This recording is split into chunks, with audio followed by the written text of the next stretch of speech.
Hello guys, we're here on part 2 of our reading. This book is for children and it's very easy to understand, okay? This book entitled Backyard Horses, written by Dandi Daley Mackall. So we're already here on page 26. It's very important for us guys to read a pocket book like this one in order for us to be fluent in English, okay? So let's continue our reading. Ellie, is that you? Dad calls from the dining room. Apparently he has better hearing than Squash, our still sleeping cat. I step over the fat cat stretched out in the entryway. Yeah, it's me. I holler back, wishing it could be somebody else. Come in here and hurry up. My dad couldn't know about the note yet. Coming. I grabbed my backpack with the note still inside. I braced myself. Dad is sitting at the table. The table is so covered with papers. I can't even see the tablecloth. Paper wads decorate the floor. Dad, are you alright? His hair looks like he stuck his head outside during a tornado. Glances up at me and I notice the deep dark circles under his eyes. I'm alright now that you're home, Ellie. What rhymes with soap? Soap, I repeat. No, you can't write soap with soap, he exclaims. All I can think of is dope, and I'm not going to land the River Fresh soap account with that. Although, hey, what do you think of this? Don't be a dope, use River Fresh soap. Dad turns to me, eyes wide. He reminds me of Munch, Ethan's puppy. He picked Munch from the animal shelter partly because his big eyes made him look so cute. That was before he grew to the size of a colt. He is still growing. So, what do you think? That's demands. I know my dad wants me to like his new jingle. That's his job, coming out with great jingles and ads that get people to buy stuff. Only this jingle isn't one of those great ones. It sure does rhyme, I say, trying to let him down easy. Totally rhymes. Dad rubs his pen. It stings, right? It's hopeless and silly and pointless. I'm hopeless. I've been at it all day. Tomorrow I have to present the company's jingle for a new soap campaign and whatnot. And I'm going to have nothing, not a zero. I take a seat across from my dad and brush aside the paper wads. It's okay, Dad. You've still got mope, rope, lope. Personally, I love the world's slope. It's a slow gallop, as smooth as a rocking horse. I imagine riding a black stallion bareback as he lopes across an open pasture.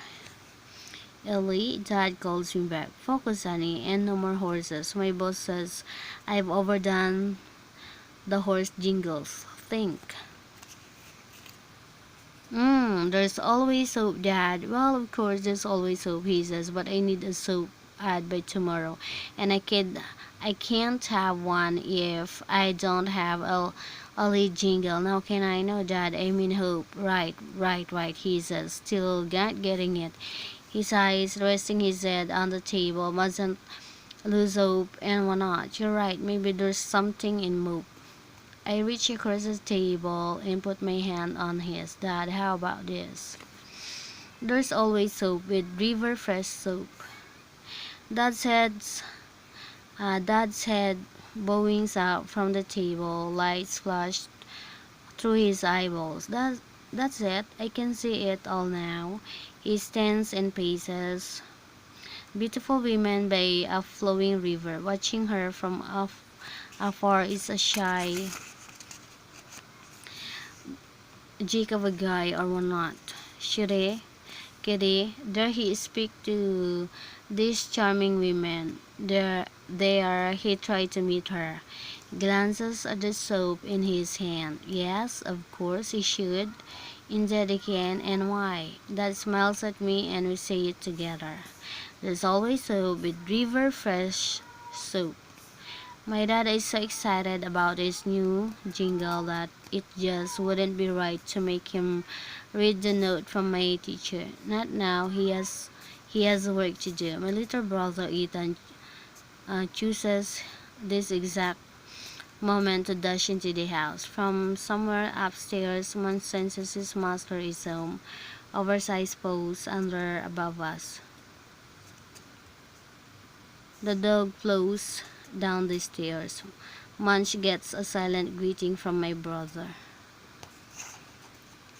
The dog skids on the hardwood floor. If I didn't know better, I'd think that dog has grown since this morning. Ethan's hands fly in the air like birds gone wild as he signs to me. Did you get in trouble for the note? I snap my fingers against my thumb fast a couple of times. In sign language, that means no, no, no. Then behind me, I hear that. What note? So much for hope. How, how am I going to dream my way out of this one? Okay, part 4. Sorry. Ethan's face goes to his heart and circles clockwise, the sign for sorry. He doesn't need to sign, his face says it all. It looks like he's been hit in the stomach with a fastball. My brother would never hurt anybody on purpose. Before I can say anything, Dad moves in beside me and picks up my backpack. Ellie, is there something in here I should know about, like a note from my teacher? Oh yeah, with the soap jingle and all. I kind of forgot. I unzipped the pocket of my pack. Maybe I should explain before. No, that's quite alright. The note, please. Stretches his arm out and jerks like he's reaching for a snake. The last time my parents had to come in for a chat about my daydreaming, I overheard Dad tell Mom that he felt like he was the kid who had gotten into trouble. I glanced back at my brother. His face is still circling his heart. Quickly, I signed back. Not your fault. Then I had that, the note. Ethan steps between Dad and me. If I'm the smallest kid in 4th grade, my brother is the biggest in 2nd.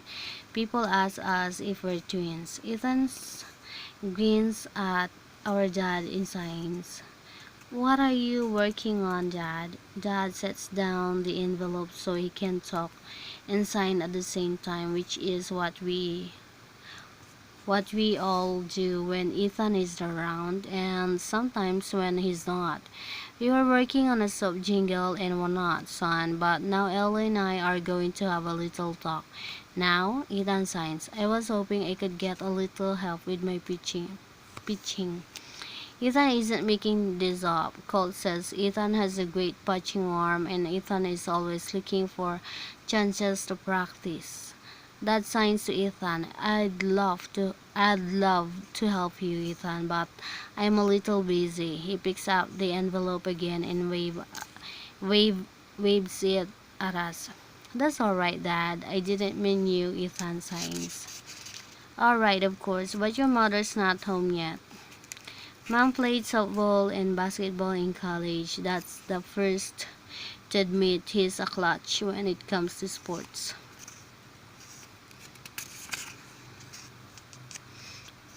How about Ellie? My lawyer brother asked. She can catch and she's a good batter. Ethan knows I'm not a super player, not like Colt, but I'm good enough that Brooks and Dylan come get me when they need another person on their team. I'm certain that your sister would be happy to help you bat and pitch and whatnot, Dad says and signs. Unfortunately, Ellie and I need to. Dad sells rings. He stares at it, then he whispers to it, please don't be Miss Warden. Miss Warden is Dad's boss at Jingle Bells ad agency. It's one of the biggest ad agency in Kansas City. Colt's mom works there too.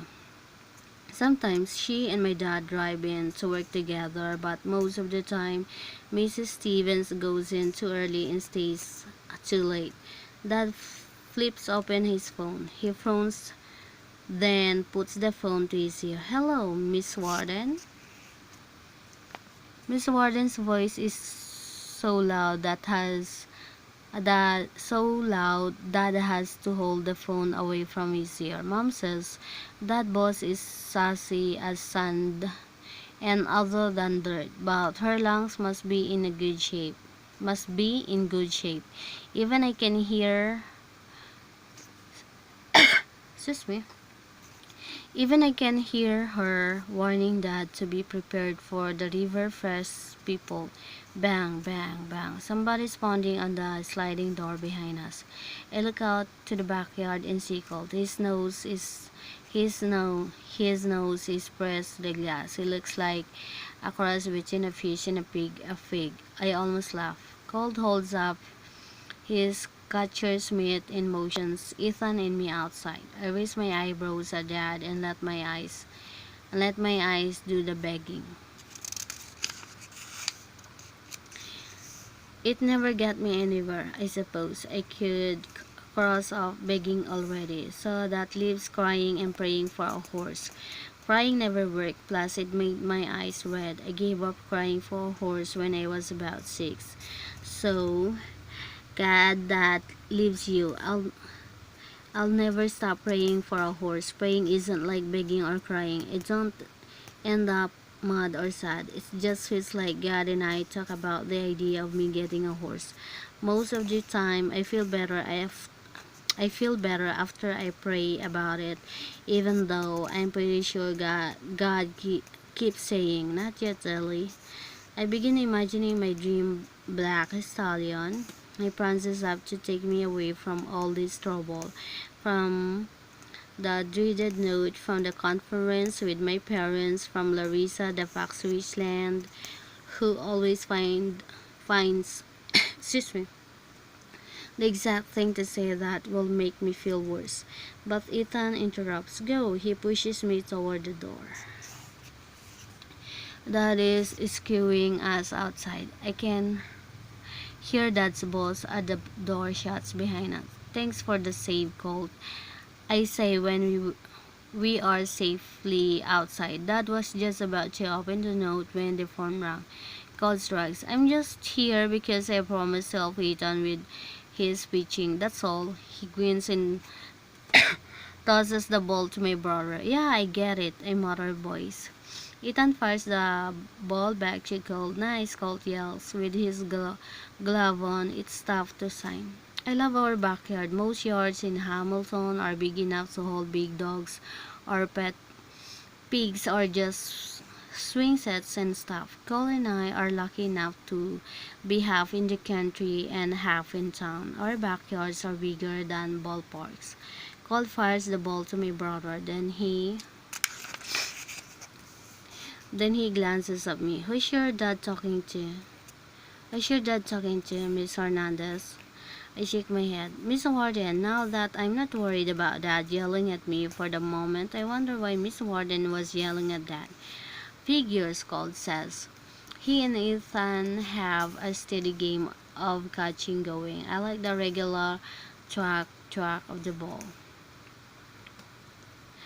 What do you mean? Dad never gets calls from work when he's home. Mom says Dad leaves the office at the office. My mom gets calls at all hours. Woke me up last night. I couldn't get back to sleep. Cole holds the ball a few seconds too long, then turns to me. Mom's pretty sure she's the one who's going to win the big promotion. Promotion? What promotion? Cole stares at me like I've turned into Scroungy Pinto. You're kidding, right? The promotion? When I show no clue of understanding, explains. Jingle bells. Ad agency needs a new vice president. Everybody who works there is trying to get that promotion, but your dad and my mom are next in line for it. I can't believe your dad hasn't told you about it. Dad was pretty freaked out over some soap jingle thing, but he always gets that way when he can't think of the right rhyme. Well, the promotion is all my mom talks about. She really wants this job. Cole goes back to playing catch with Ethan. I glance in the sliding door. Dad is still on the phone. Mostly he is listening. Colt slips off his glove so he can sign to my brother. Great fastball. Need work on your curve? Ethan nods.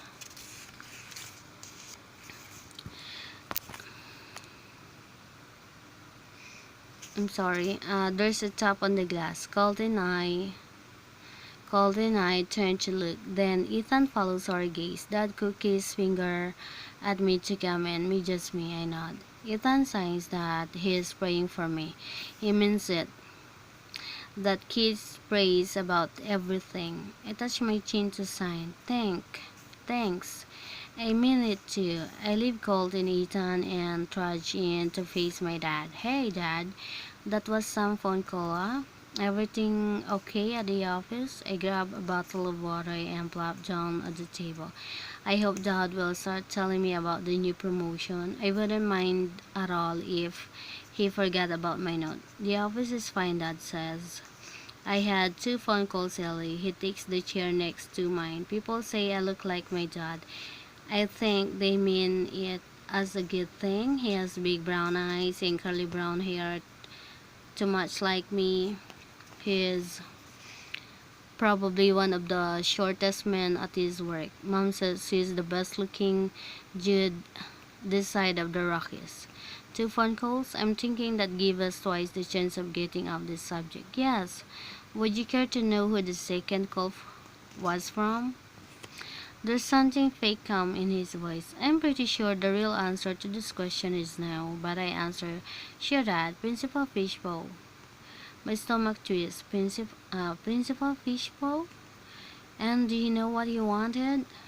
I shake my head no, but my stomach knows the answer is yes. I'd like us all to come in and talk about you're daydreaming again. Most kids' dads would be shouting by now.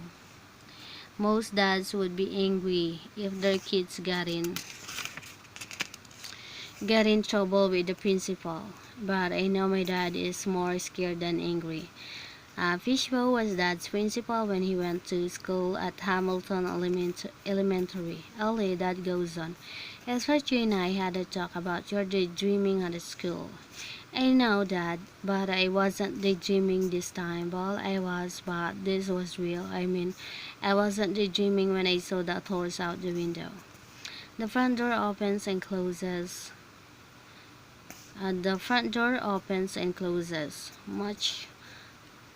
Munch barks, Squash meows. Then my mom rushes in.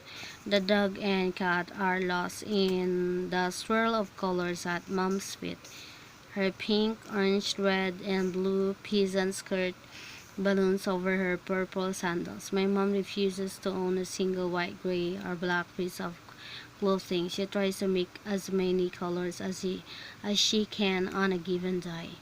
If it's good enough for rainbows, she says when somebody claims her color clash. Good enough for me. It's good enough for me. I'm as tired as a 2 pound hen with a 3 pound egg. What a day. Mom kisses Dad and me on the tops of our heads. She could do this even if we were standing. She's very tall and we're very not. In Mom's own words, she's so tall that if she fell down anywhere, she'd be halfway home.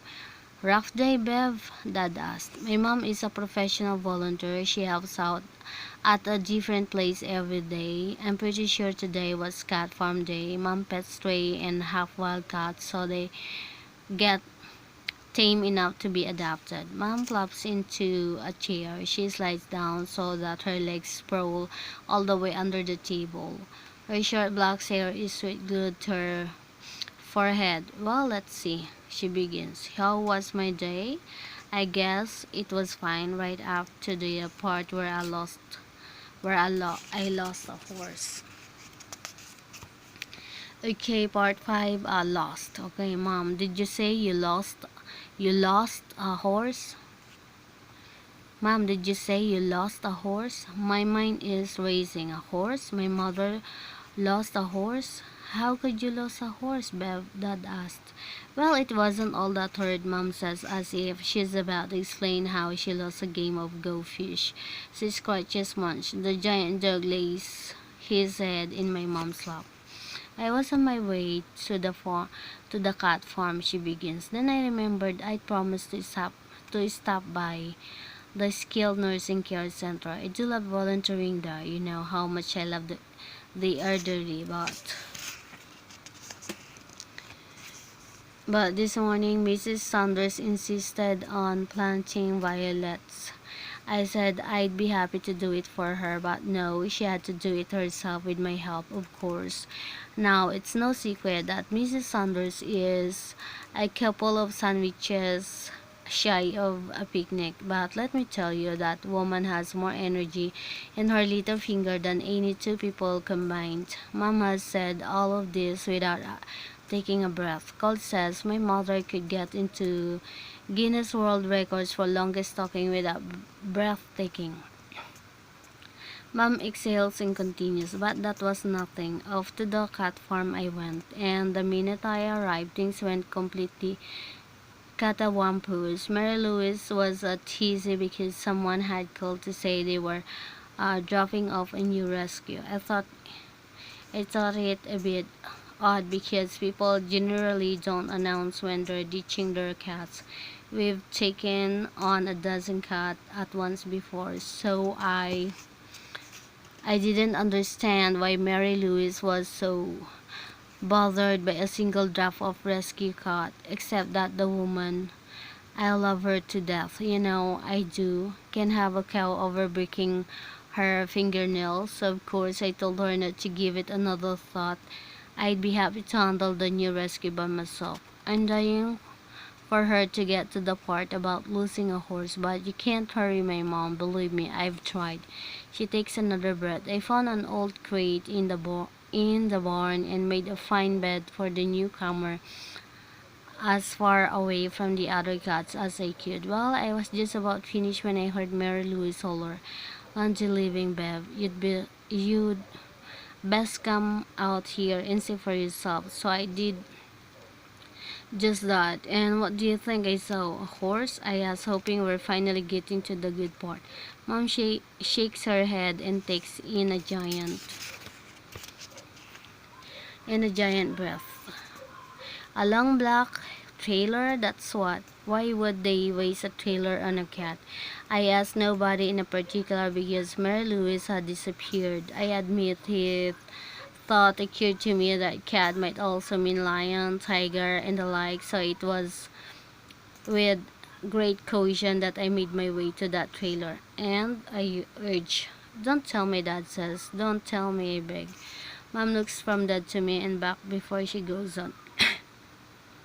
Well, I got up all my courage. I walked to the trailer and peered in. And what do you think I saw? A horse, I cry.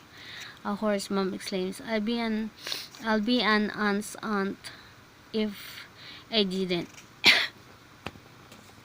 I can't believe this. I've helped Mom at the cat farm before. There's a barn there, and I guess it has stalls, but the whole barn is filled with cats.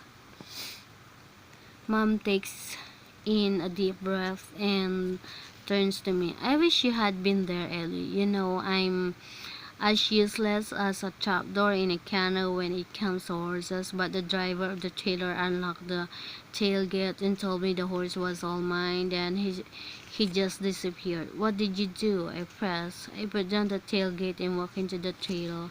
That poor old horse seemed half dead, tied up so tight it couldn't move. So I untied it. I told it to stay put a while I cleared the cats out of one of the stalls, and that's exactly what I did.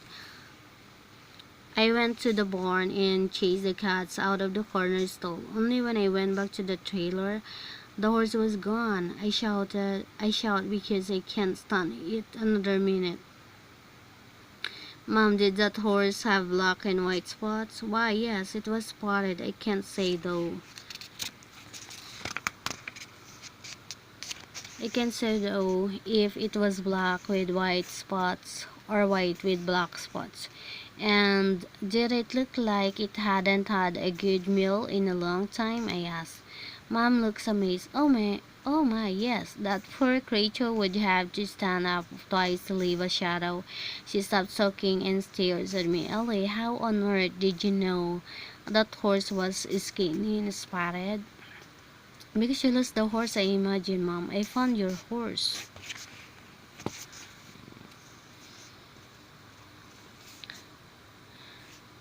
Okay, and part 6 is coincidence. Dad and I do our best to bring Mom. Okay, we will continue on part 3, okay? Thank you guys for reading with me, okay?